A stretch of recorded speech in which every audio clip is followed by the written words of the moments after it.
ओम नमः सिद्धिभ्यः। ओम नमः सिद्धिभ्यः। ओम नमः सिद्धिभ्यः।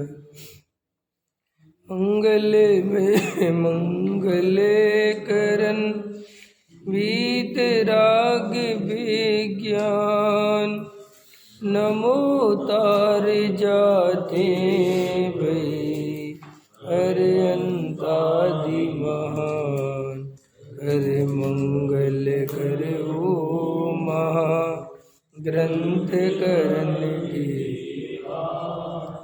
जाते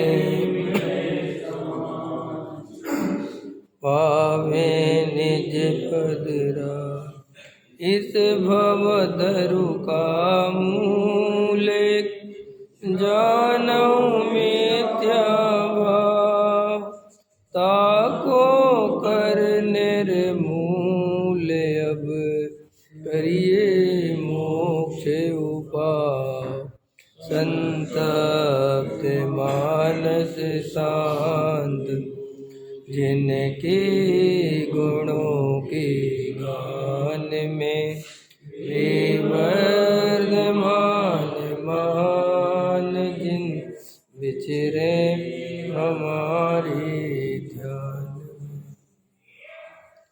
मोक्ष मार्ग प्रकाशक 8वां अधिकार चल रहा है।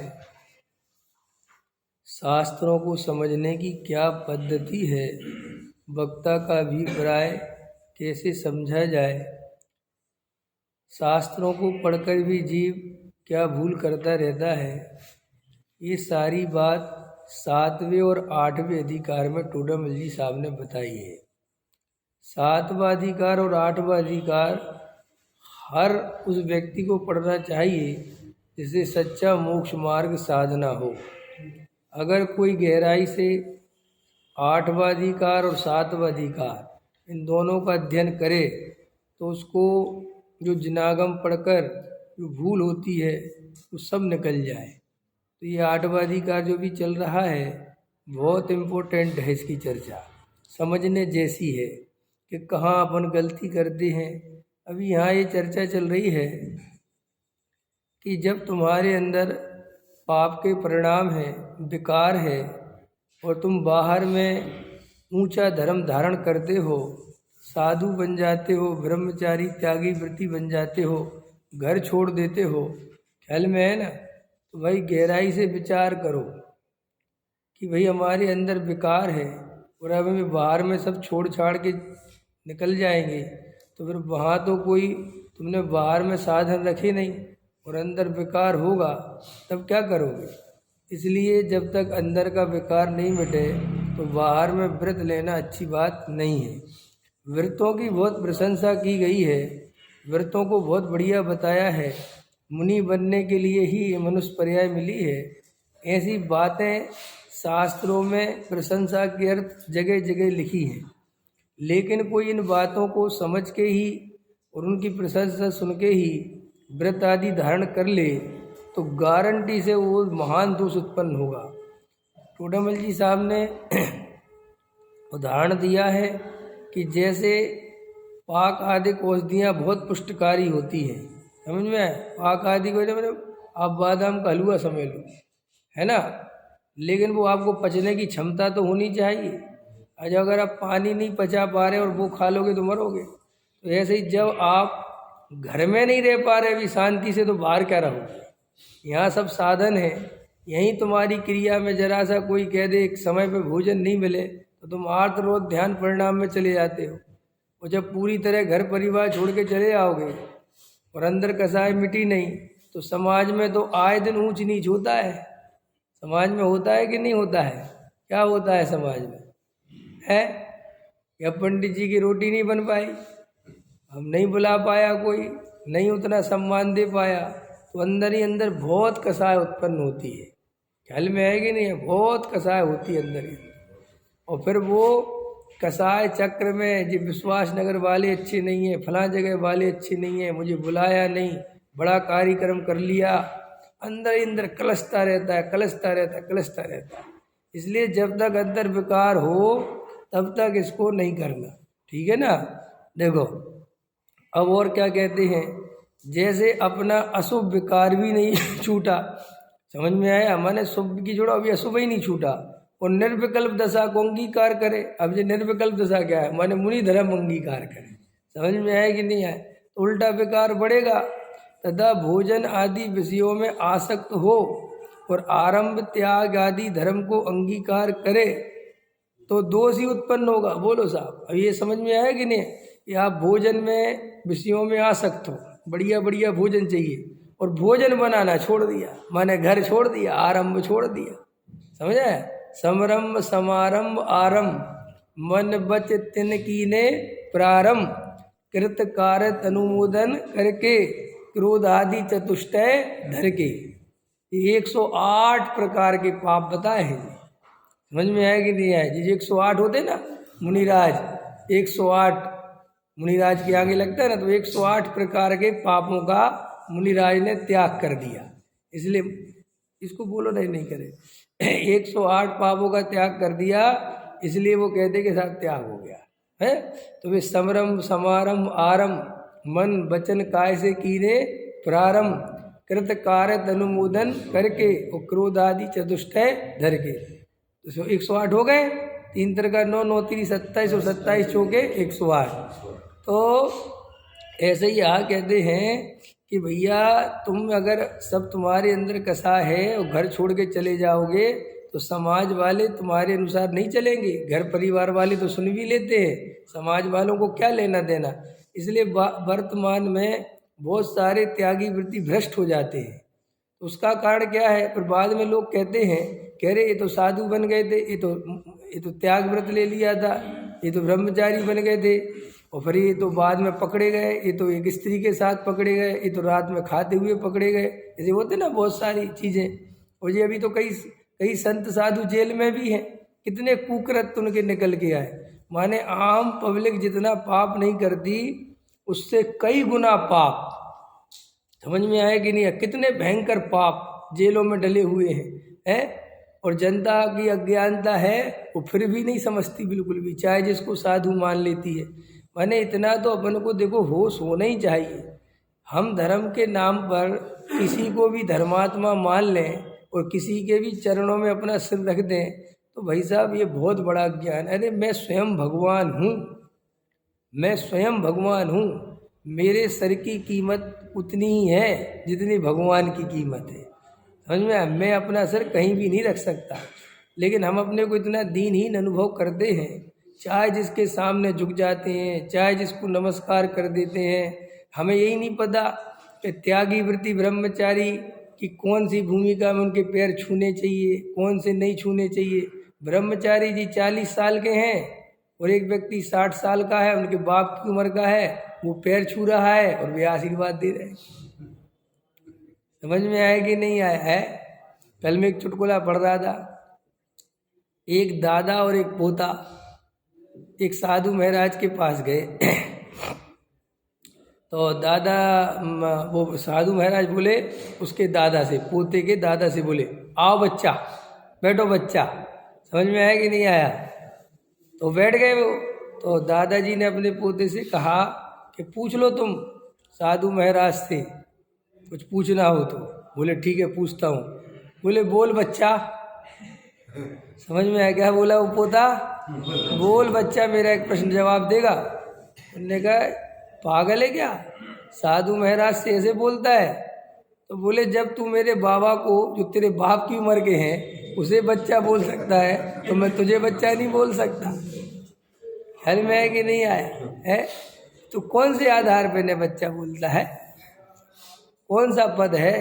विचार तो करना ही पड़ेगा ना आपको, है क्या बात है। जो टोली कहाँ रह गई थी, हैं जैन साहब कहाँ रह गए थे।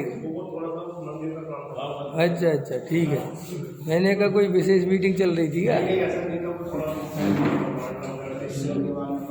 हाँ ठीक है, तो चलो आप समझ गए ना।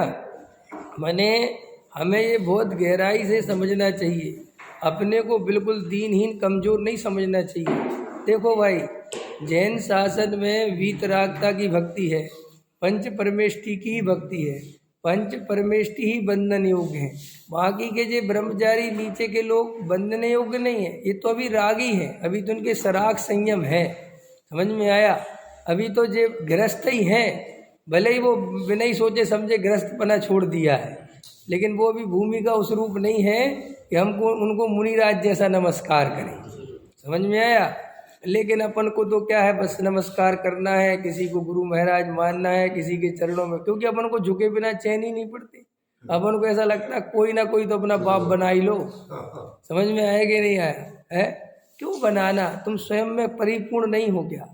तुम अपने आप को इतना दीनहीन क्यों समझते? क्यों किसी के पीछे पड़ना? अरे भाई, वस्तु स्वरूप समझो। जैन शासन तो ही शासन है जो तुम्हें तुम्हारी स्वतंत्रता से, तुम्हारे भगवान आत्मा से तुम्हारा परिचय कराता है। इस दुनिया के सारे दर्शनों में एकमात्र जैन दर्शन ही है जो हमसे खुल के कहता है कि प्रत्येक जीव भगवान स्वरूप है, उसमें कोई कमी नहीं है, और जीव अपनी भगवत्ता लेके ही जन्मता है, उसे किसी के चरणों में लौटने की जरूरत नहीं है। वो तो वेद ज्ञान करे, देह और आत्मा को भिन्न भिन्न जाने और अपने आत्म स्वरूप में रम जाए और स्वयं भगवान पर्याय में बन जाए। इतनी बात है। ऐसा उपकारी का उपकार मानना कि नहीं मानना, भाई ये उपकारी का उपकार यही है कि उनकी जो आज्ञा है, उनने जो वस्तु स्वरूप बताया है, उसकी श्रद्धा पूर्वक उसको अंगीकार करना और उस मार्ग पे चलना, यही उनका उपकार है। बस इससे ज़्यादा हमारे यहाँ कोई ऐसा नहीं है कि हम गुरु के चरण पकड़ के बैठे रहें, भगवान के चरणों में बैठे रहें। ये तो बहुत स्थूल है, ये सब व्यवहार है, ये सब बहुत स्थूल है। कल मैं रात को पढ़ रहा था, गुरुदेव की एक पुस्तक है भेद विज्ञान सार, उसमें बहुत अच्छा गुरुदेव ने लिखा कि इस जीव को निश्चय की महिमा आती ही नहीं, ये निश्चय तत्व की तरफ जाता ही नहीं, और निश्चय की बात भी सुन ले तो अंदर से इसका झुकाव व्यवहार की तरफ बना रहता है, इसलिए सम्यक दर्शन नहीं होता। अभी अपन अपना चेक कर सकते हैं, हमारा रुझान, हमारी जो मान्यता, हमारा जो समर्पण उसी व्यवहार के लिए है, और हमारी सारी चेतना मैं स्वयं भगवान हूँ, मैं अकर्ता ज्ञायक हूँ, परम अकर्ता ज्ञायक हूँ। भाई हमारे जैसा संसार में अकर्ता नहीं है कहीं। समझ में आए? अरे जो ईश्वरवादी करता है, ईश्वर जगत का करता है और हम करता नहीं है, वो ऐसा मानते ना कि हमारा करता तो ब्रह्मा है, विष्णु है, महेश है, अल्लाह है, किसी का कोई है। समझ में आया? लेकिन उनके यहाँ जो वो स्वयं को अकर्ता मानता है, तो वो पूरी तरह अकर्ता वहाँ पे भी नहीं है। वो तो वहाँ कर्तापन कैसे करता है कि अपने अनुसार काम हो गया तो मैंने किया, और अपने अनुसार नहीं हुआ तो वो भगवान की मर्जी थी। तो वहाँ तो वो ना कर्तई ईमानदारी का है, ना अकर्तई ईमानदारी का है। तो अपन जैनी क्या करते हैं? अपन भी यही करते हैं, अपन के अनुसार हो गया तो हमने किया, और नहीं हुआ तो हमारे कर्म खराब है। बस इतनी सी बात। लेकिन असलियत में जैन दर्शन का जो अकर्तावाद है, वो इतना गहराई में जाके समझने जैसा है कि ऊपर ऊपर से तो किसी को समझ में भी नहीं आए कि देखो कितना अकर्तावाद है। मैं परद्रव्य का तो कुछ अच्छा बुरा कर ही नहीं सकता, परद्रव्य मेरा कुछ अच्छा बुरा कर ही नहीं सकता। मैं रंच मातवी ये शरीर, ये पुद्गल द्रव्य का बना हुआ जो पिंड है, इसमें जो निरंतर 24 घंटे जो परिणमन हो रहा है, इसमें एक पुद्गल परमाणु का परिणमन भी मेरी आत्मा के कारण नहीं हो रहा है, माने मेरे कारण नहीं हो रहा है, बिल्कुल स्वतंत्र है। तो ये तो अकर्ता की बात थोड़ी है। अभी तो इससे भी आगे है जैन दर्शन।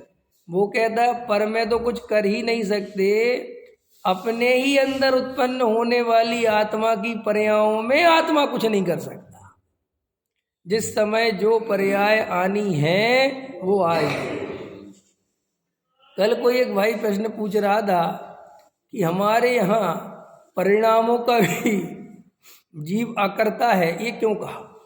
माने परिणाम के तो कर्ता हमें कम से कम रहने दो, परिणाम तो हम जैसे चाहें वैसे करें हैं। हम चाहें तो पाप करें, हम चाहें तो पुण्य करें, और हम चाहें तो धर्म करें। हेलमेन परिणामों का कर्ता बनाने की क्या जरूरत थी? भाव कर्म से भी मैं न्यारा हूँ। भाव कर्म समझ गए? मोह राग देश के परिणाम, और मोह राग देश के परिणाम में राजेश जी दोनों आते हैं, एक नहीं आता। हम जैसे ही बोलते हैं मोह राग देश के परिणाम, सही बात बताओ, आप उसमें अशुभ लेते हो कि शुभ भी लेते हो? आप दोनों नहीं लेते, आप बोलते भले ही दोनों। मैंने आपको जब बोला कि मोह राग देश के परिणाम भाव, मैंने सीधी बात ऐसा समझ, आप भाव कर्म के नाम पर शुभ भाव लेते हो क्या? ये भाव कर्म है, ये शुभ भाव, ये लेते हो क्या? आप केवल हिंसा, झूठ, चोरी, कुशील, परिग्रह के परिणाम को लेते हो भाव कर्म में। हमें दया, दान, पूजा के, भक्ति के परिणाम को लेते ही नहीं भाव कर्म में। इसलिए जब हम कहते हैं ना मोह राग देश मत करो, तो तुम्हें ऐसा नहीं लगता कि शुभ भाव मत करो? तुम्हें क्या लगता है? अशुभ मत करो। जब हम कहते हैं मोह राग देश छोड़ो, तो तुम्हारे अंदर वो हिंसा, झूठ, चोरी, कुशील छोड़ो। जब हम कहते हैं कि मोह राग देश मेरा स्वरूप नहीं है, तो वही बेकार, वो हमारा नहीं है, वो वहाँ जाती दृष्टि। लेकिन ये शुभ अशुभ भाव दोनों ही मेरा स्वरूप नहीं है, और ये दोनों ही बेकार हैं, और दोनों ही भाव कर्म हैं, और इनसे मैं न्यारा हूँ। तो प्रश्न ये था कि भाव कर्म का कर्ता जीव माने अपने को, तो क्या दिक्कत है? हम अपने को भाव कर्म का कर्ता माने, ये मोह राग देश मैंने किया, तो क्या दिक्कत है? हमारा स्वभाव नहीं है ना, ये विकारी भाव है। हाँ तो ठीक है, कर दो तुम। हाँ बराबर, हाँ बहुत अच्छा, तो कर दो तुम ही रहे हो। हाँ भाई यही तो कह रहे हो, ये बात तो, यही तो बात कह रहे हो, और क्या कह रहे हो आप? हमारे हम वही बात पूछ रहे, आपने वही बात कही, हम यही तो कह रहे हैं। वो तो हमें पता है, वो तो हम कर सकते हैं। हाँ, अब थोड़ा पंडित, थोड़े सब विद्वान बैठे भाई, ऐसा थोड़े ही है। हमारी सभा में कोई छोटे मोटे लोग नहीं बैठते, विद्वान बैठते। बोलो, वज्र सेन जी कह रहे हम भाव कर्म कर सकते हैं क्या? एक बात कही उनने, क्या हम भाव कर्म कर सकते हैं? प्रश्न इतना है, पहले ध्यान से प्रश्न सुनो। जैन दर्शन में जब गहरे अध्यात्म की बात चलती है, जब सम्यक दर्शन की बात चलती है, तो द्रव्य कर्म का कर्ता जीव नहीं है, ये बात समझ में आ जाती है, क्योंकि वो ज्ञानावरणादि पुद्गल कर्म है, और जीव नो कर्म का कर्ता नहीं है, ये बात भी समझ में आती है, क्योंकि भाई शरीर आदि पुद्गल द्रव्य है, उनका कर्ता जीव नहीं हो सकता। लेकिन ये मोह राग देश का परिणाम का कर्ता जीव नहीं है, ये बात समझ में नहीं आती।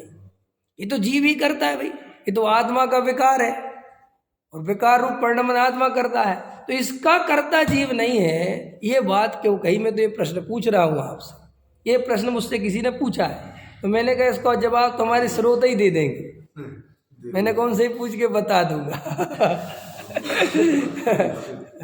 बताओ सुनील जी। हाँ, एक बात हो गई, चलो दूसरी बात बताओ। विजय जी कह रहे थे कि अपने नहीं है ना, सदा काल रहने वाला, बराबर, अनित्य है, क्षणिक है, इसलिए उनका कर्ता जीव नहीं है।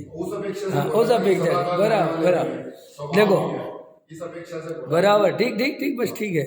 और बताओ राजेश जी, आप बताओ, क्यों कहा भाव कर्म का कर्ता जीव को है? बताओ, नहीं पता? वो कहते नहीं पता। है, पता तो है, लेकिन वो बता नहीं पाती शब्दों में हर कोई। बताओ भैया, और कौन बताएगा? इंजीनियर साहब बताओगे? भाव कर्म का अकर्ता है ना, शुभ अशुभ भाव का कर्ता जीव नहीं है, ये बात क्यों कही? और ये बात इतनी जरूरी क्यों है कि अगर इस बात को नहीं मानोगे तो सम्यक दर्शन नहीं हो, इतनी जरूरी बात है। पहले हम ये कहते कर्म कर्म में है, हाँ, मैं अपने में हूँ, बराबर। जब कर्म कर्म तो भाव कर्म, द्रव्य कर्म, नो कर्म क्या है? सब कर्म कर्म में है ना, हमारे अंदर कहाँ है? हमारे अंदर कहाँ है? बहुत अच्छा है। क्या? हम उन्हें लाने वाले नहीं। बहुत अच्छा, चलो अभी भी मैं जो उत्तर चाहता हूँ वो वहाँ तक नहीं पहुँच रहे तुम लोग, समझ में आएगी नहीं? मैं जहाँ तक चाहता हूँ, कोई नहीं, अब चलो ठीक है, तुम लोग जो इतने उत्तर दिए ठीक है, वो तो सब नाना प्रकार की विवक्षा है, वो कोई गलत नहीं, सब सही है और तुम सही हो। लेकिन फिर भी तुम्हें एक तरफ तुम्हारा ध्यान चला जाए इस बात पर, मैं तुम्हें इसलिए लेके आया हूँ कि तुम ये बात जिंदगी भर के लिए गांठ बांध लो कि भाव कर्म मोह राग देश शुभ अशुभ भाव इनका अकर्ता जैन दर्शन में अध्यात्म में जीव को क्यों कहा, इसके पीछे बहुत बड़ा कारण है। देखो भाई, इसके पीछे सिर्फ इतना सा कारण है कि अगर तुम्हें आत्मानुभूति करनी है, तुम्हें शुद्ध आत्मा का अनुभव करना है, तुम्हें शुद्ध आत्मा की श्रद्धा करनी है, तो तुम किसी भी कीमत पर ये मोह राग देश के परिणाम के कर्ता नहीं बन सकते। अगर तुम अपने को इन परिणामों का कर्ता मानोगे तो गारंटी से व्यवस्था ऐसी है कि तुम उन परिणामों में ही उलझे रहोगे। असली जड़ ये है और कोई बात नहीं है। लोगों को लगता है ये स्वच्छंदी हो जाएंगे, अरे बेकार की बात है सब। समझ में आया? देखो भाई, सुनो अरविंद जी, खतरनाक थोड़ा सा है ये तो सब मन की कल्पना है। स्वच्छंदी हो जाओगे, कुछ नहीं होता भाई। 4 गति में घूमे सो घूमे, नरक घूमे के स्वर्ग घूमे के निगोद में घूमे के कहाँ घूमे, क्या फर्क पड़ता है? क्या फर्क पड़ता है? मुद्दे की बात है वज्रसेन जी, तुम सम्यक दृष्टि हो कि मिथ्या दृष्टि, तुम पुण्यात्मा हो कि पापात्मा, ये मुद्दे की बात ही नहीं है। आप समझ गए कि नहीं? आप अगर सम्यक दृष्टि हो तो दुख से बच सकते हो, और अगर आप सम्यक दृष्टि नहीं हो, आप मिथ्या दृष्टि हो, आप दुख से नहीं बच सकते। अगर वो सम्यक दृष्टि है तो पाप आत्मा कैसे होगा? अब डरो मत, अभी मैं जिस अपेक्षा कह रहा हूँ उस अपेक्षा समझो। वो पुण्य पाप आत्मा मिथ्या दृष्टि होता है, सम्यक दृष्टि कभी पुण्य पाप का हिसाब नहीं रखता उस अपेक्षा। अभी देखो हमारी समस्या क्या है, हम लोग ईमानदारी से आत्मानुभूति का पुरुषार्थ नहीं करते, आत्मा को नहीं देखते, और इन व्यर्थ की विवक्षाओं में उलझे रहते हैं कि साहब हम अगर अपने को भाव कर्म का कर्ता नहीं मानेंगे तो ऐसे स्वच्छंद हो जाएंगे, फिर तो जो परिणाम आएंगे आते रहेंगे, हम उनको रोकेंगे नहीं, फिर तो हमें जो खाना होगा हम खाते रहेंगे, फिर जहाँ घूमना होगा ऐसे में तो सब। और ये सब हमारा बिल्कुल समझ लो काल्पनिक भय है, ये कोई वास्तविक भय नहीं है। ये रस्सी में जैसे सांप की कल्पना हो जाती है, ये बिल्कुल वैसा भय है। कोई भी जीव आज तक निश्चयवासी होकर, स्वच्छंदी होकर, समझ में आया कि नहीं आया, इस पृथ्वी पे ढूंढने जाओ तो दिखाई नहीं देगी। बस एक है ही, ये पता कैसी बात है कि सौधर्म इंद्र चाहे तो देवेंद्र जी क्या कर सकता है? बच्चन जी ने हाथ कर दिया, समझ गया? क्या कर सकता है? 3 लोग को पलट सकता है। तो तुम चिंता करो, आ गया एक आध दिन तो क्या करो? लिखा है शास्त्र में, लिखा पलट सकता, पलट दे तो क्या होगा? अरे भाई व्यर्थ की बात है, उसे कभी 3 काल में पलटने का भाव आएगा नहीं, ऐसा ही वस्तु का स्वरूप है। तो फिर साहब ये लिखा क्यों? अरे भाई वो तो शक्ति बताई कि उसमें शक्ति थी। अब एक बात बताओ, उसकी शक्ति बताते कैसे बताते है? भीम में 30 हाथियों का बल था। कितना बल था ऐसा कहते हो? 100 का कहते हो। हमें 30 का पता नहीं क्यों ध्यान रहेगा। अच्छा वो 30 का इसलिए रहेगा, वो बेल मछली होती है 30 हाथी के बराबर, इसलिए होगा। तो 100 हाथी का बल था, तो क्यों 100 हाथी जितना मोटा होगा भीम है। अरे भाई वो देख शक्ति की माप बताई है। कोई हाथी जैसा भीम को समझने लगे और 100 हाथी खड़े कर ले, ऐसा होगा भीम? ऐसा नहीं है। क्या 100 हाथियों से लड़ने गया? ये 100 हाथियों से लड़ने गया क्या? एक तो सिस्टम है भाई, समझाने का तरीका है कि भाई कैसे समझाए। समझ में आए कि नहीं है कि कैसे समझाए हम कि भाई ऐसे समझा और क्या समझा। तो ऐसे ही भैया, ये तुम अगर पूरी तरह अपने को आत्मा को अकर्ता मान लोगे तो स्वच्छंदी हो जाओगे, ये हो जाओगे, तुम्हारा वो हो जाएगा। और ये तुम ऐसे काल्पनिक भय से इतने डरे रहते हो कि मेरा पुण्य नहीं छूट जाए, मेरी क्रिया नहीं छूट जाए, ऐसा नहीं हो मैं मंदिर ही छोड़ दूं। ये जो तुम्हें ये काल्पनिक भय सताते हैं और इसके चक्कर में तुम कर्ता पूर्वक उस क्रिया से चिपके रहते हो, वो कर्ता पूर्वक वो पुण्य करना चाहते हो, यही सब बाधाएं सम्यक दर्शन नहीं होने में। ये सम्यक दर्शन इसलिए नहीं होता, तुम एक बार भी निर्भर होकर, एक बार भी पूरी तरह अपने को अकर्ता नहीं देखते कि मैं हूं ही नहीं करता, मेरे अपने ही उत्पन्न होने वाले नाना प्रकार के भाव कर्म भी मेरे अनुसार नहीं होते। मैं उनकी एक पर्याय का भी करता नहीं हूँ। जिस समय जो भाव होगा वो होगा। तो ऐसा क्यों कहा? ऐसा इसलिए कहा, अब देखो ध्यान से सुनो, हम शांत होकर बैठे हैं। अब जो भी आत्मानुभव करना चाहेगा वो शांत होकर तो बैठेगा ही नहीं। अब शांत होकर बैठे तो मैं आपसे कहता हूँ आप शांत होकर भी बैठे हो और सम्य शिखर जी पे भी बैठे, माने क्षेत्र की भी पवित्रता कर दी। ठीक है, सम्य शिखर से ज़्यादा पवित्र तो कुछ नहीं है। हाँ साहब, बढ़िया पारसनाथ वाली टोंग पे बैठा दिया। और बोलो, समझ में आया? एकदम कोई नहीं है वहाँ पर। अब तुम आत्म ध्यान करने बैठे। अब मैं तुमसे कहता हूँ, तुम गारंटी ले सकते हो वहाँ के तुम्हें दिल्ली की याद नहीं आए? लो कोई गारंटी लो कि हम नहीं करेंगे वो परिणाम दिल्ली का। तुम्हें अपने बच्चे की याद नहीं आए, अपने व्यापार की याद नहीं आए, तुम्हारे हाथ में है वो परिणाम। कोई हो यहाँ बैठा, चैलेंज करता हूँ, बताओ कि नहीं हम ले सकते, गारंटी नहीं आए। ये तो देखो आप खुद ही कह रहे हैं ना। अच्छा चलो तुम्हारी छोड़ो, तुम तो समय सार वाले, असमय सार वाले के पास चलो। समझ में आया कि नहीं आया? जो समय सार का विरोधी है उसके पास चलो, उससे कहो भैया तुम चलो सम्य शिखर, ठीक है, और वहाँ तुम्हें पार्श्वनाथ की टोंग पे बैठाएंगे तो तुम केवल शुभ शुभ भाव करना, एक भी अशुभ भाव नहीं आने देना। कुछ भी हो जाए वो तैयार हो जाएगा, मान जाएगा, कैसा हो जाएगा, वो भी क्या कहेगा नहीं नहीं ऐसा थोड़ी हो सकता। अब जो भाव आएगा सो आ ही जाएगा। इसका मतलब तुम चाहे पढ़ाई करो और चाहे पढ़ाई ना करो, तुम कहीं ना कहीं से ईमानदारी से तुम भी जानते हो कि मेरे अनुसार परिणाम, लेकिन तुम गहराई से विचार नहीं करते और तुम व्यर्थ के लड़ाई झगड़े में लगे रहते। समझ में आए कि नहीं? बस तुम टोपी देख के चाकू चला देते हो, तुम टोपी से ही जाति का निर्धारण कर लेते हो। ऐसे ही हम इन बातों में मैं खूब देखता हूँ। जब मैंने शुरुआत में स्वाध्याय में लगा, समझ लो जब पहली दफ़े, वो सब कहानी पता है, और जब मैंने ये पहली बार तत्व ज्ञान की बात सुनी तो मुझे आज भी याद है और अभी तक है मेरी ये स्थिति कि मुझे कभी स्वरूप में शंका ही नहीं हुई। मुझे ऐसा कभी लगा ही नहीं कि यार ये अकर्ता की बात क्यों कही, एक क्रमबद्ध पर्याय क्यों कही, एक क्रमबद्ध पर्याय में एक गलती है, ऐसे में तो सब स्वच्छंदी।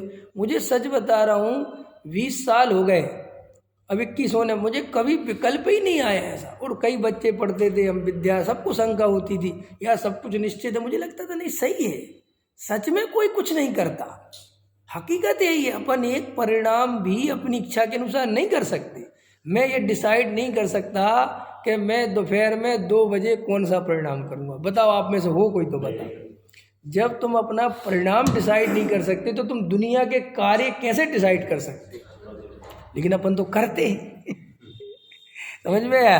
अपन तो बिल्कुल चिंता करते रहते हैं, अपन भविष्य की इतनी चिंता, जबकि देखो इस व्यक्ति को ये पता है कि मेरे जो 32 दांत हैं इनमें से कौन सा कब टूटेगा वो भी मेरे हाथ में नहीं। बोलो है? और आप भविष्य की इतनी प्लानिंग लंबी चौड़ी करके बैठे हो। गहराई से याद रखना, संसार में कोई सुख नहीं है। मैं कल रात में विचार कर रहा था, एक बात मेरे ख्याल में आ रही थी कि देखो संसार का स्वरूप कैसा है। ये दुनिया में खुश होने के जो तरीके हैं वो आपको लगते हैं कि अलग अलग हैं, बिल्कुल अलग अलग नहीं है। आदमी खुशी वहीं ढूंढता है, चाहे गरीब हो, चाहे अमीर हो, चाहे और अमीर हो। वही उसका तरीका है खुश होने का कि क्या कि बहुत सारे लोग आए, मुझे मान सम्मान मिले, मेरी इज्जत बढ़ जाए, मेरा दिखावा हो जाए, मेरी दौलत पर। यही है ना तरीका। गरीब के पास 200 रुपये वाली शर्ट होती है तो वो उसको अच्छे तरीके से पहनता है, मेरे पास 200 वाली शर्ट है। और अंबानी वही 2 करोड़ की पहन रहा है। समझ में आ रहा कि नहीं आ रहा? तुम 1 लाख रुपए वाला बुलाते हो, कैटर्स जो भी बुलाते हो, वो उसी के 10 करोड़ खर्च कर रहा है, क्योंकि उस पर इतना पैसा है कि काम तो 1 लाख में भी हो सकता है, लेकिन वो इतना सारा पैसा है, करे क्या बेचारा। अब उसने एक नचनिया बुलाई, 171 करोड़ रुपए दिए उसे। कितने बलसेन जी? 171 करोड़। तो मैंने सुना कि भैया 171 करोड़ दिए, तो मैं कहा देख लूँ भैया कौन सी नचनिया है। है कि नहीं। देखने तो भाई कैसे नाचती है, और जब उसका नाच देखा तो 2 मिनट से ज़्यादा नहीं देखा जा सकता, इतना वर्गल, समझ में, इतना बकवास। मतलब आपको लगेगा इस बात के 171 करोड़ रुपए दे दिए, आपको दुख होता है क्योंकि तुम्हारे लिए तो 1 लाख बहुत वैल्यू वाले हैं, समझ गए। तुम्हें तो 50,000 बहुत लगते, और तुम्हें क्या लगता कि जो 171 करोड़ दे दी। लेकिन आप इतनी अज्ञानता में जीते हो, आप विचार ही नहीं करते।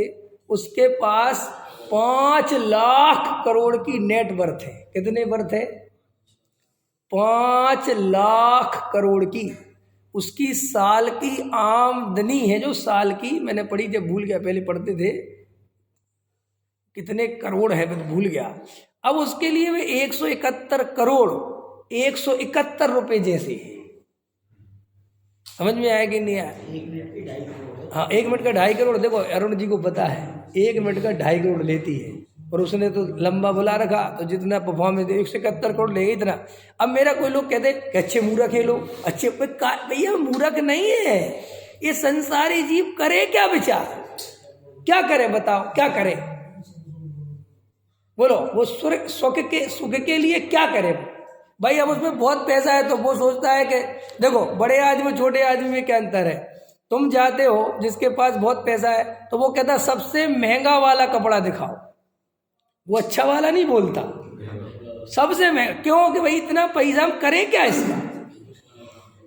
और फिर देखो समस्या इसी बात की तो है कि भाई अब हमने 2,000 रुपए की शर्ट पहनी, तो शर्ट पहनने में कोई सुख नहीं है, ये परम सत्य है। शर्ट पहनने से क्या सुख होने वाला है? तो फिर सुख कैसे भोगता है जीव? जब वो 2,000 की शर्ट पहनता है और वो आजू बाजू किसी के पास नहीं हो और वो पहने, इस बात का सुख है। तो मुकेश अंबानी वो 800 करोड़ 2,000 जितने भी करोड़ खर्च करके मजा ले रहा है, समझ में आया कि नहीं? उतना ही मजा एक बिहार का ठेली चलाने वाला दिल्ली में जब अपने गांव में जाता है, समझ में आया? और जब वो 500 रुपए की जोड़ी के कपड़े पहनता है, उतना ही मजा लेता है जितना वो ले रहा है। ये बात तुम्हें कैसे समझ में आवे? तो मुफ्त में ही मरे जा रहे। सच बता रहा हूं मैं भाई, तुम्हारी शादी में मोहल्ले के लड़के नाचते हैं, उनकी शादी में सलमान खान नाचता है, इतना ही सा है, नाच रहा तो वही है। और सही पूछो तो उतना बढ़िया नहीं नाचता वो जितना बढ़िया फिल्मों में नाचता है। समझ में आया कि नहीं आया? वहाँ उसका एक अलग रंग है, यहाँ तो वो जबरदस्ती नाच रहा है, यहाँ वो नाच है ही नहीं रहा। अब देखो और क्या है, देखो अब मैं बहुत सोचता हूँ कि यार मैं अगर इतना बड़ा आदमी बन जाता तो भी खुशी होने का उपाय यही है कि बांटो पैसा, दो, दिखाओ, और कोई उपाय नहीं है। क्या करे बेचार है? वो अंबानी भी मैं देख रहा था, डोसा उठा उठा के खा रहा था, वो भी एक पकौड़ा उठा उठा के खा रहा था। मैं भी ऐसे ही खा लेता। क्या अंतर पड़ रहा है यार इसमें और मेरे? क्या अंतर पड़ रहा बताओ? बेचारा ये अरबपति है और मैं उतना पति नहीं हूँ, और बिल्कुल, लेकिन सुख तो बेचारा वो भी वैसे ही मरा जा रहा। उसका लड़का बोल रहा तो इतना इमोशनल हो गया, उसका कह रहा मेरे पिताजी इतने अच्छे हैं, तो वैसे रो रहा है, इतना रो रहा है। और मेरा बेटा बोलेगा तो मैं भी रोऊंगा, उदाहरण के लिए। क्या है संसारी जीव के अंदर?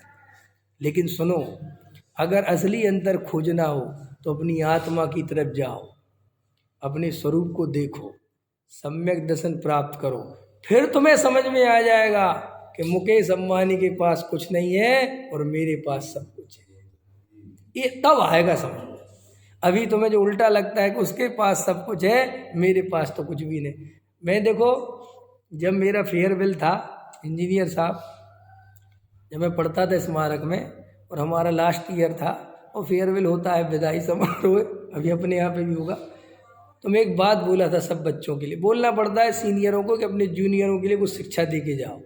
तो मैं जो बोला था उसे भारले जी ने भी कोट किया था कि विवेक बहुत बढ़िया बात बोल के गया। मैंने एक बात बोली थी उस समय कि देखो भाई, हम जो शास्त्रीय विद्वान बन गए हैं और आप जब दुनिया में निकलोगे तो आपको आपकी उम्र के लड़के बहुत बढ़िया जीन्स, बहुत बढ़िया बाइक, समझ में आया, कोई सिगरेट पी रहा होगा, समझ में आया?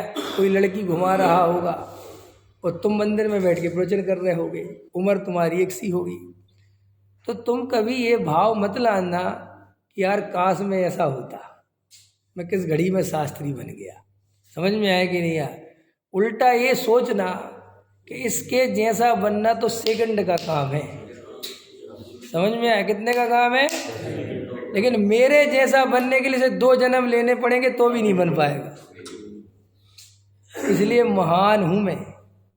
ये मैंने लड़कों को कहा था कि कभी भी इन पैसे वालों को देख के, इनकी बाहरी वैभव देख के कभी भी तुम अपने आत्म वैभव का तिरस्कार मत करना।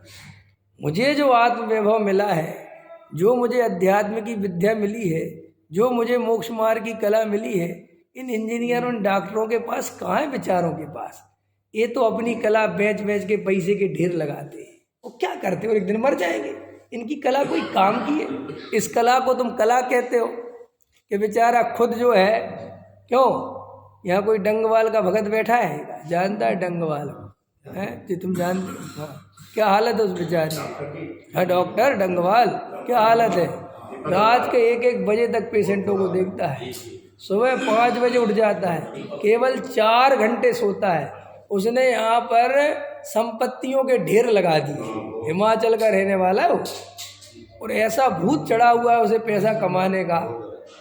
समय हमारे जानते होंगे, और इनके वो राजीव इंजीनियर साहब है ना, उनके दोस्ती घनिष्ठ मित्र। हाँ, उनने अब उसको ऐसा बैठा रहता, आधा सोता है आधा उठता है, आधा सोता है आधा उठता है, तो नींद ही आती रहती, इतना थका रहता। समझ में आया कि नहीं आया? और अब उसको, अब देखो, अब कहने का मतलब ये है कि कोई उसको देखे या कोई पत्नी भी देखे, ऐसी औरतों की बुद्धि तो ऐसी होती ना, तो सोचती काश ऐसा हमारा पति होता। क्या काम का है वो पति? कि नहीं साहब उसने 1000 संपत्तियां, अरे तो तुम 1000 संपत्तियां बना भी दी, तुम्हें रहना तो उसी एक कमरे के उसमें है, सोगे तो उसी बेड पे, क्या करोगे भाई? लेकिन अपन को अंदर में निर्णय नहीं बन पाते कि वास्तव में संसार में कहीं आप ये क्यों बोल रहे, ऐसा कोई प्रश्न करे, आप ये क्यों बता रहे भाई? इसलिए बता रहे कि ये जो संसार में तुम्हें सुख की कल्पना है, ये तुम्हारी जितनी जल्दी टूट जाए उतने जल्दी तुम आत्मा के समीप आ पाओगे। पूज्य गुरुदेव श्री ले रहे थे कल का प्रवचन में कि जब तक जीव की अंतरंग रुचि नहीं पलटे तो उपयोग कैसे पलटेगा। माने पूज्य गुरुदेव श्री इस बात पे जोर देते हैं कि जब तेरी अंतरंग रुचि परद्रव्य की है, संयोगों में सुख की है, पैसे से सुख आएगा, ये जो तेरी मान्यता है, तो तेरा उपयोग आत्मा में क्यों जाएगा भाई? और तू ध्यान करने बैठ जाता है और फिर कहता है मेरा उपयोग आत्मा में जाता ही नहीं। क्यों जाएगा?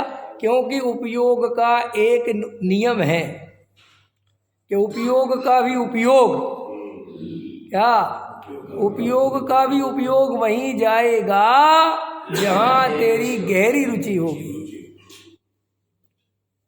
समझ में आया? पैसे गिनते समय आत्मा कभी याद नहीं आता, लेकिन आत्मा को गिनते समय पैसा हमेशा याद आता है। समझ में आया अरविंद जी? हैं, कम से कम एक सेठ जी तो अपन नहीं बैठा रखे हैं। बोलो सेठ जी, पैसा अरविंद जी तो देखते कोई और सेठ है, अरे तुम ही सेठ हो भाई, हमारे लिए तो तुम ही सेठ हो। समझ में आया कि नहीं? हम मांगेंगे नहीं 2-4 लाख, चिंता मत करो। बताओ, जब पैसे गिनते हैं तो आत्मा की याद आती है? नहीं आती। लेकिन जब आत्मा की याद करने बैठते तब पैसे की याद जरूर आती। तो क्यों होता है? तो जल्दी बोल देते हो सब कर्म उदय, कोई कर्म फरम का उदय नहीं, तेरी रुचि है। हाँ, वो अभिप्राय में वो पैसे की इतनी रुचि है, इतनी रुचि है, इतनी रुचि है। कई दफे ऐसी घटनाएं घट जाती हैं। अपने जो संयोगी साथी होते हैं वो कहते हैं कि तुम में और हम में क्या अंतर है, और तुम सम्यक दृष्टि बने फिरते हो और हम मिथ्या दृष्टि। समझ में आए कि नहीं आया है? अब उनसे हम कहते हम वो अंदर दिखाएं कैसे? वो तो हमारे अंदर में है, हम अंदर तो नहीं दिखा सकते ना। कि साहब पता कैसे चले? हम बता दे पता कैसे चलता है। जब पैसे की, घर की, संपत्ति की, मकान की, दुकान की जो बात चलती है और उसमें जो तुम्हारा इंटरेस्ट आता है, उसमें जो तुम्हारा पुरुषार्थ, तुम्हारी क्या कहना चाहिए, क्या कहते हैं, बखियाँ खिल जाती हैं और चेतना एकदम जागृत हो जाती है और ऐसा लेना चाहिए और ऐसा नहीं लेना चाहिए और यहाँ लेना चाहिए और वहाँ नहीं, ये जो तुम्हारी जो चेतना जागृत हुई, चेतना हमारी भी जागृत हुई, हम ऐसा नहीं कह रहे कि हमारी नहीं हुई, लेकिन हमारी चेतना खाली यहाँ जागृत नहीं होती, हम जब समय सार की बात सुनते हैं तो उससे ज़्यादा जागृत हो जाती है। जब हम भगवान आत्मा के चिंतन में जाते हैं तो उतना ही डूब जाते जितना तुम मकान के चिंतन में डूबते हो। तो इससे पता चल जाता है कि तेरा वजन अभी ज्ञायक भाव पे, यही तो है सम्यक दृष्टि। जब विषय भोगों में जाता है तो वैसे ही जाता है जैसे अन्य मिथ्या दृष्टि जाते हैं, लेकिन वो जब आत्मा में जाता है तो भी वो वैसे ही जाता है, उतनी रुचि से। आप समझ गए? उल्टा विषय भोगों में तो 100% निर्णय है कि कोई सुख होना ही नहीं है। क्या देखो भाई, इतना निर्णय भी नहीं कर सकते क्या कि हम पे कितनी संपत्ति हो जाए हम सुखी नहीं हो सकते? इतना निर्णय नहीं कर सकते क्या? इतनी भी बुद्धि कमजोर पड़ जाती है क्या? इतना निर्णय नहीं कर सकते कि हमें पद प्रतिष्ठा, प्रधानमंत्री जितनी भी मिल जाए लेकिन हम सुखी नहीं हो सकते? इतना निर्णय नहीं कर सकते आप बैठ के, है? आप सही बताओ, हृदय पे हाथ रख के बताओ, आपको क्यों सुखी दिखते हैं नेता, अभिनेता? किस बात के सुखी दिखते हैं? क्या है इनके पास? चकाचौंध के अलावा, दिखावे के अलावा अंतर में तो बेचारे कितने डिप्रेस है, क्या नहीं कर रहे। आपको पता है बेजन जी, ये बड़े लोग, ये फिल्मी स्टार, ये अभिनेता शराब जरूर पीने लगते हैं तो लोग क्या कहते हैं, सोचते यार ये शराब वहाँ शौक वोक में चलती। कोई शौक नहीं है, इतनी टेंशन होती है अंदर, इतना प्रेस होता है, इतना उठापटक होती है कि वो शराब पीकर ही शांति मिलती है। समझ में आया कि नहीं आया? क्योंकि वो तो कोई मजबूत हो, वो उसमें खड़ा रहे, अंदर से वो जानता है कि स्थिति कितनी खराब है। अभी एक दिन स्टेटमेंट दिया था उसने, अभी कुछ दिन पहले दिया, अब तो बहुत बूढ़ा हो गया वो धर्मेंद्र। अभी उसने कुछ दिन पहले के स्टेटमेंट दिया था कि ये बॉलीवुड नरक खाना है, यहाँ नरक जैसा है जो किसी को हम बता नहीं सकते। समझ में आया कि नहीं? अब क्योंकि बूढ़ा हो रहा है, अब मरने को हो रहा है तो अब वो दिख रहा है, क्या करे साहब, पीड़ा होती ना अंदर, अरे बहुत तकलीफ होती। तुम्हें कैसे समझाएं? अरे तुम ऐसे समझो, इसी मंदिर में तुम्हें जरा सम्मान मिलता हो, आते हो और माली सलाम ठोकता हो, वो 4 आदमी जय जिनेंद्र करते हो, और एक दिन तुम्हारी उम्र ढल गई या तुम्हारा पद हट गया और ना तुम्हें माली ने नमस्कार किया, ना तुम्हें किसी ने जय जिनेंद्र किया, तुम्हारी हालत क्या होती है? तुम इसी से लगा लो ना, तुम तो बहुत छोटे लेवल के हो, उनका क्या होता होगा जो जिंदगी भर इसी पीड़ा से पीड़ित रहते हैं। हर समय परीक्षा देनी होती है, समझ में आए? हर समय। ये जितने तुम्हें ये पद प्रतिष्ठा के सुख हैं, ये सुख नहीं है, ये सूल हैं, वास्तव में कांटे हैं ये। अगर आज मैं पॉपुलर हो जाऊं, आज मैं बहुत बड़े विद्वान के रूप में ख्याति प्राप्त हो जाऊं, तो ये मेरे सुख का लक्षण नहीं समझना, ये मेरे दुख बढ़ने की गति है। कि क्यों? कि भार, समाज में परफॉर्मेंस। अब वो पंडित जी कल का प्रवचन तो बहुत बढ़िया था, और पंडित जी कह रहे आज का उतना अच्छा नहीं था, तुम तो कह के चले गए और पंडित जी मरे जा रहे तुम्हारे बाप का तो कुछ नहीं जाता, तुम तो परीक्षा तो रोज मैं ही दे रहा हूँ तुम तो अपने आगे बैठ गए, सुनाओ, और अच्छा लगा तो अच्छा लगा, और नहीं लगा तो आज तो उतना मजा नहीं है। अब पंडित जी सोच रहे आज मैंने क्या नहीं बोला यार बोलो, ये कोई सुख है? ये प्रवचन करना कोई सुख हो सकता है? हम तुम्हें राजी करना कोई सुख हो सकता है? इसलिए इसलिए सम्यक दृष्टि हुए बिना वक्ता बनना दुखदाई है। लिख लो ये लाइन। इसलिए जितने दुख प्रकट करते रहते हैं समझ लो मिथ्या दृष्टि है। हाँ बोलो। एक विद्वान ने अपनी पीड़ा रखी, हाँ बसंत जी मैं क्या करूं, हाँ मेरे को लोग छोड़ते नहीं है, हाँ मैं कहाँ जाऊं, और मेरे घर की मेरी पत्नी को बीमार है, मेरे पिताजी बीमार है, मैं बीमार हूँ, तो बंद कर दो ना, क्यों जा रहे हो? हाँ नहीं कर सकता, हाँ नहीं कर सकता तो मरो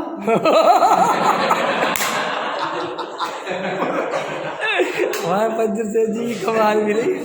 वो आप बोल दिया होगा मरो उसको। वो ना इसके लिए मैंने कल परसों बोला था ना कि वो ऐसी हालत है विराट कोहली जैसी कि अगर मैं खेलने नहीं गया और कोई दूसरा खेलने आ गया तो फिर मेरा नंबर गया।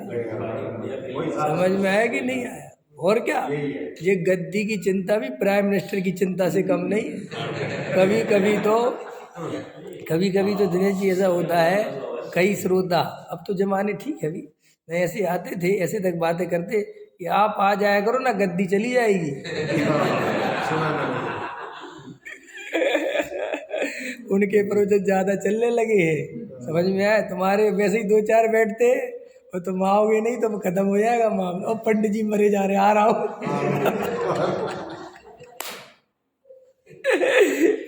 कैसी कैसी बातें बताता हूँ मैं तुम्हें, लेकिन सही बताता हूँ, सच्चाई तो यही है। मर जाओगे बेटा मुफ्त में, इस संसार में कोई सुख देने वाला नहीं है। पराए भरोसे रहियो मत और जूते चप्पल सहियो मत। समझ में आएंगे? ये संसार कोई तुम्हारी प्रशंसा करने को राजी नहीं है। समझ में आया कि नहीं आया? कोई नहीं है। इसलिए एक एक पत्नी अपन रख लेते, यही बहुत बढ़िया है। पत्नी एक चीज़ के लिए बहुत बढ़िया है, जब सारी दुनिया तुम्हारी बुराई करे तब भी वो तुम्हारी भलाई कहती रहती, तुम बढ़िया आदमी हो। तो कम से एक आदमी तो अपने पक्ष में रहता है? अब त्यागी वृत्ति के पास तो वो भी नहीं है। वो किससे कहे? अब वो भी बेचारा 2-4 चेले चमाटे रख लेता है कि यार तुम लोग हमारी बोलते रही हो।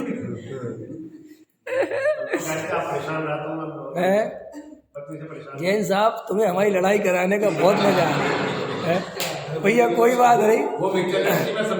हाँ, वो तो बात बराबर है, वो तो कोई बात नहीं है। क्या विजय जी? हाँ, समझने की होती है विजय जी। एक्चुअली में क्या है, नहीं विजय जी, क्या है, इनका इतना पुण्य का उदय है कि इनको शादी होने के बाद भी ढंग से हुई नहीं, समझ में, जैसी होती है। इनको इतनी समझदार पत्नी मिल गई, समझ में। अरविंद जी तो इनका सत्संग इसीलिए करते हैं कि थोड़ा हमारी भी हो जाए। अरे भाई, जगत का स्वरूप बा दुखदाई, समझ में, वस्तु का स्वरूप है, ये समझने जैसी बात। देखो, बिल्कुल ये जो बातें मैंने थोड़ी सी आपके सामने मजाक में भले ही कही है, लेकिन वे इतनी सत्य हैं कि उनको घर पे जाके गहराई से विचार करना तो समझ में आएगा। हम रेत में से तेल निकालने की कोशिश कर रहे हैं, आपको समझ में आएगा कि हम पानी बिलो बिलो के घी निकालने की कल्पना कर रहे हैं। कहीं संसार में कोई सुख नहीं, सब बकवास। तो फिर आप क्या करें? कुछ मत करो, भेद ज्ञान करो, आत्मानुभूति करो, अपने को ज्ञायक देखो कि साहब रोटी खाएं कि नहीं खाएं, रोटी मिल जाए खाओ, नहीं मिले मत खाना।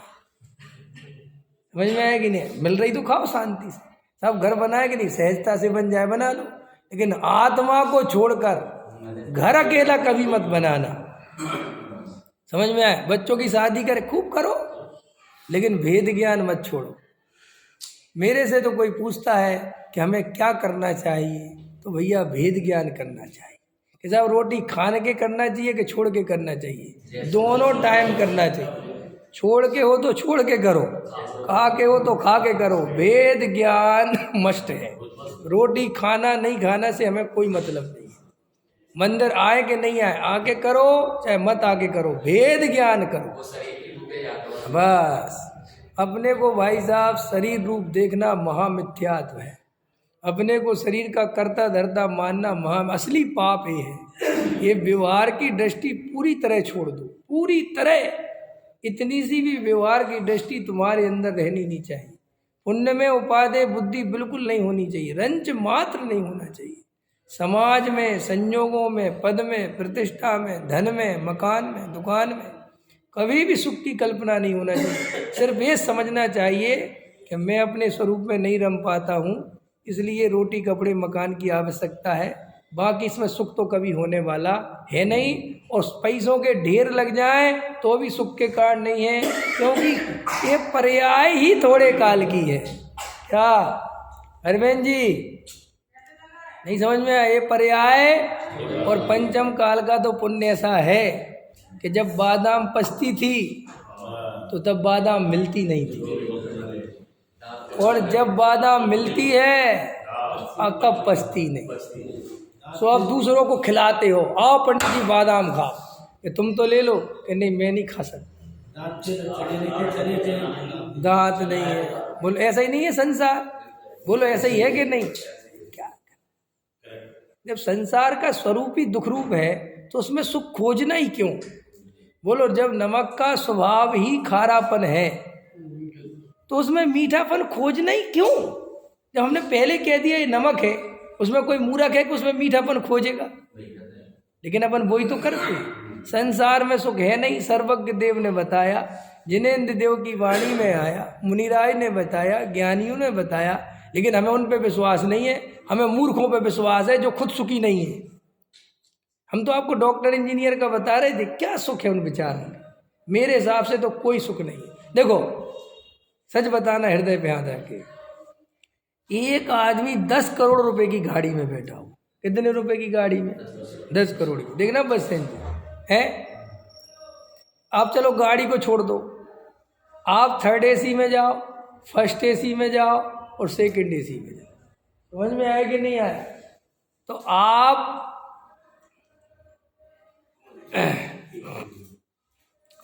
जब जाओगे ना 1st AC, 2nd AC, 3rd AC, तो आप देखना, थोड़ा जागृत होकर देखना, आप ही रहोगे, कुछ नहीं फर्क पड़ता। आपको लगता नहीं सर तब थोड़ा बहुत कंफर्टेबल है। मैंने तो ये देखा, जितना ज़्यादा कंफर्टेबल उतनी नींद कम। समझ में आया कि नहीं आया? क्योंकि इतना ज़्यादा कंफर्टेबल हो जाता किसी बात से नींद नहीं आती ख्याल में है, और वो AC तेज कर देगा, वो अलग परेशानी। समझ में आया? फिर बेचारे लोग भागते रहे, कम करो यार। वो कहता है यार तुझे AC में बैठना नहीं तो टिकट काहे को AC की ली तू?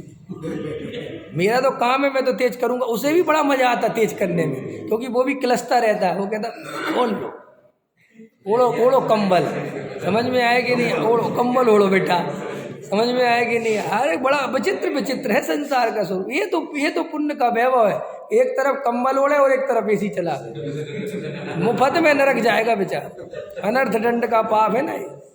हम ऐसे ही नहीं करते। यही तो है पुण्य की महिमा। और क्या है पुण्य? माने जिसको भोगने पर नरक जाओ, इसका नाम पुण्य है। बोल पुण्य कितना खतरनाक है। तुम मरे जाते हो पुण्य के लिए। क्या है ये पुण्य? देखो तत्वार सूत्र के 8वें अध्याय में एक 12 नंबर का सूत्र है, आचार्य उमा स्वामी का। गजब का सूत्र है, गजब आनंद देने वाला। उस सूत्र में आचार्य उमा स्वामी कहते हैं, जगत काया स्वभावौ संवेग वैराग्य अर्थम। वो कहते हैं कि हे जगत के प्राणियों, तुम ध्यान से इस जगत का और इस पुद्गल का स्वभाव गहराई से देखो। क्या कहते हैं? जगत का और इस पुद्गल का। जगत काया, काया माने शरीर और जगत माने संसार। तुम इसका स्वरूप, इसका स्वभाव गहराई से देखो। तो महाराज क्या होगा कि 10 मिनट में वैराग्य नहीं आ जाए तो मुझे बता दे। वो कहते बस गहराई से देखो, तुम्हें वैराग्य के अलावा कुछ समझ में नहीं आएगा। ये तो हम आंखें मूंद के लगे रहते। समझ में आया? अरे तुम्हें जो पंच इंद्रिय के विषय वो बहुत अच्छे लगते ना, अगर खड़े होकर उनको ढंग से देख लो तो भाई साहब विरक्ति आ जाए। तुम भागते फिरो, वो तो तुम क्या आंख मूंद लेते हो उनकी सच्चाई से भागते हो कि दिखे ही नहीं। ख्याल में आया? जिस रसगुल्ले को देख के मरे जा रहे हैं, ऐसा मुंह में डालो और बाहर निकालो, फिर देखो क्या यही तो तुम्हारा ही झूठा है, किसी का नहीं है। खाओ बेटा। अरे नहीं कैसा है यार, क्या है? ऐसा ही है।